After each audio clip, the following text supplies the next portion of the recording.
Bringing you ideal content for your spiritual and relational work is our mandate. So, dear one, subscribe to this channel and like this message for us. You are a blessing having watched this. Second Thessalonians chapter 2 verse 7. For the mystery of iniquity doth already work. Only he who now letteth will let until he be taken out of the way. Until he be taken out of the way. So iniquity already works. What then is the mystery? What then is the mystery? The mystery will be Jesus revealed. Iniquity already works will therefore be a reference to the persecution and opposition faced by believers. Then the word letteth means to hold on. In other words, you have to stand. You have to hold on. Then he that holds on in that text is a reference to the believer. He's encouraging the believer that in the midst of this mystery of persecution and trial, there is the revelation of Jesus. So hold on, because he shall be revealed in us to be glorified and to be admired. So he was teaching and encouraging them to stand in the midst of persecution. In verse 8, he says, and then shall that wicked be revealed. 2 Thessalonians 2:8. Then shall that wicked be revealed, whom the Lord shall consume with the spirit of his mouth, and shall destroy with the brightness of his coming. So when you hold on and stand in the face of persecution and opposition to the gospel, Jesus is revealed. In other words, the resurrection of the believer separates him from the world. Every apostle taught about that physical bodily resurrection of the church. All apostles taught about it, and they taught it as a comfort. They never taught it as an antichrist. Rather, they preached Christ's revelation through the church. Reading through Paul's letters, 2 letters to the church in Thessalonica, shows that he was addressing the same issues. He warns those who don't believe the gospel about the consequences of their choice in unbelief. He warns them sternly. Look at that, Philippians 1:28 and 29. Philippians 1:28 and 29. And in nothing terrified by your adversaries, which is to them an evident token of perdition, but to you of salvation and that of God. Next verse. For unto you it is given in the behalf of Christ, not only to believe on him, but also to suffer for his sake.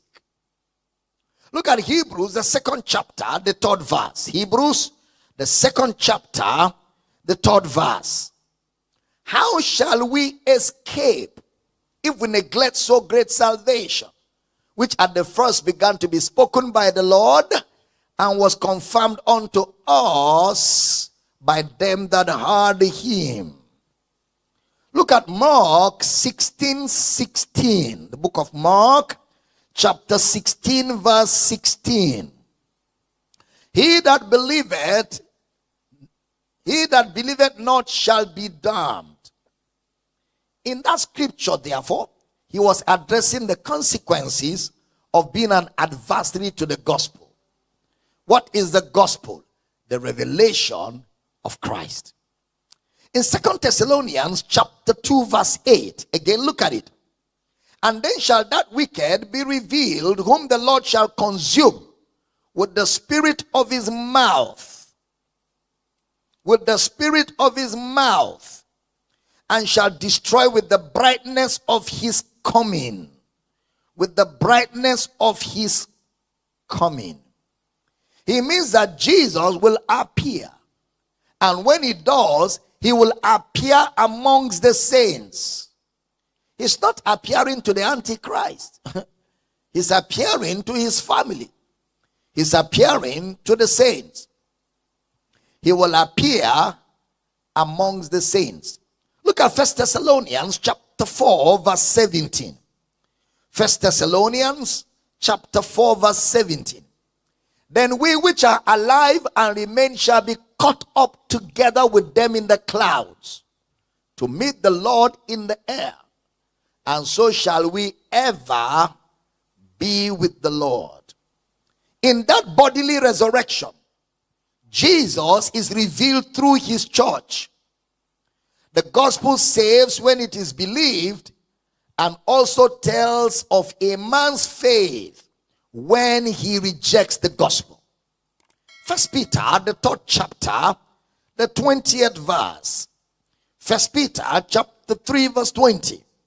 Which sometime were disobedient, when once the long suffering of God waited in the days of Noah, while the ark was a preparing, wherein few, that is 8 souls, were saved by water.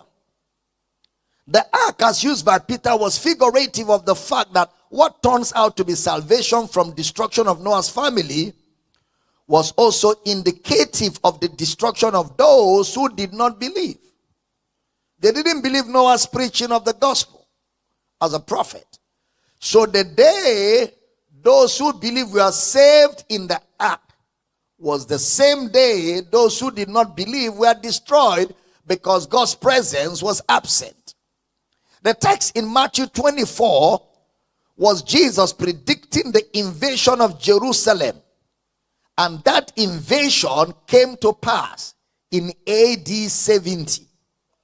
That Matthew 24, the predictions of Jesus already came to pass in AD 70. It's not a futuristic thing. Pay attention. It's not a futuristic thing.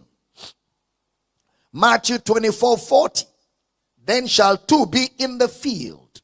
The one shall be taken and the other left. You know, those of you that have done eschatology using Jerusalem as a marker, you will be totally confused. What I'm teaching will sound like Greek and Latin in your ears. You have to remove all that and pretend you didn't know anything about eschatology and follow as we read the scripture upon scripture contextually and allow the scripture tell you what to think, not what some eschatology teacher taught you that cannot be substantiated in the body of scripture. Most of those things are fairy tales. They come up with extra biblical materials and they confuse you and create a narrative that is neither apostolic, prophetic, or does not even have a bearing in the scriptures. They quote for you things that are pulled out of context and made to say what the scriptures are not saying. And if you observe painstakingly, I have read chapters, I have read contexts. I'm not cherry picking. We stay in the context and do verse by verse analysis and allow the scriptures tell us what Jesus and the apostles taught on eschatology. There's no extra material. I'm not assuming or presupposing. If there's a word, we do word study, and our word study is again within scripture where that same word is applied. Exegesis. That is how to understand eschatology, not some fly-by-night, lazy approach, some old wife fables, some concoctions of certain men who didn't even understand the Bible they were carrying in the name of eschatology. This is proper eschatology. Because every logy in theology finds truth via the binoculars of Christology. Because Jesus says, you search the scriptures, they testify of me. Beginning at Moses and all the prophets, he expounded unto them in all the scriptures the things concerning himself. And we know that the Son of God is come and has given us an understanding that we may know him that is true. So our understanding of eschatology is through the binoculars of Christology. Now let's get into this, because if you are new and you've been messed up by all these eschatology teachers, all these prophets that have prophesied all over the place, taught all kinds of confused things that they themselves cannot explain, it will be difficult for you to calm down and prayerfully look at the scriptures in the binoculars of Jesus. You've got to calm down, especially subjects of this nature. You need to really calm down and allow the scriptures to be true. Don't try to be true against the scriptures. Don't try to be true, because you will be led away in your error. Humble yourself. It is with meekness you receive the engrafted word. Humble yourself in meekness and let the scriptures speak to you. You need to be calming down. With Bible teaching, you need to be calming down. Now, when Matthew 24:40 says, then shall two be in the field, the one shall be taken and the other left. Don't forget, Jesus was predicting the invasion of Jerusalem, which came to pass in AD 70. The one shall be taken away is not the believer at the rapture. Rather, the one that was captured and taken into captivity in the siege of Jerusalem, while the one that was left was the one that escaped. Is that clear? Because Jesus was talking about Jerusalem, the capture, the invasion of Jerusalem. And he says, in the midst of this capture, one shall be taken into captivity and the other left. Meaning, everybody will not be captured. There are those that will escape, and there are those that will be captured in Jesus' teaching and in Jesus' parables. In this instance, however, you will only find the truth about the end times taught in the epistles. And if you study the epistles, which is the climax of doctrinal revelation, nobody taught about a disappearance. No one is going to disappear anywhere. The destruction that men will face as a consequence of not believing the gospel is not a function of the power of God, but an absence of the power of God. This is because they are away from God's saving power as a result or a function of unbelief in the gospel. In that bodily resurrection, Jesus Christ is being revealed through the church. Jesus is being revealed through the church. In that salvation of the believer, which is the resurrection, is the destruction of the man that has not believed. To us which believe, revelation. To them that believe not, destruction. Did you get that? To us who believe, revelation of Jesus. To those who believe not, destruction. We promised you a power-packed content here, and we surely delivered. So, please like and share this message for us. Also, hit that subscribe button below for more knowledge for your desktop.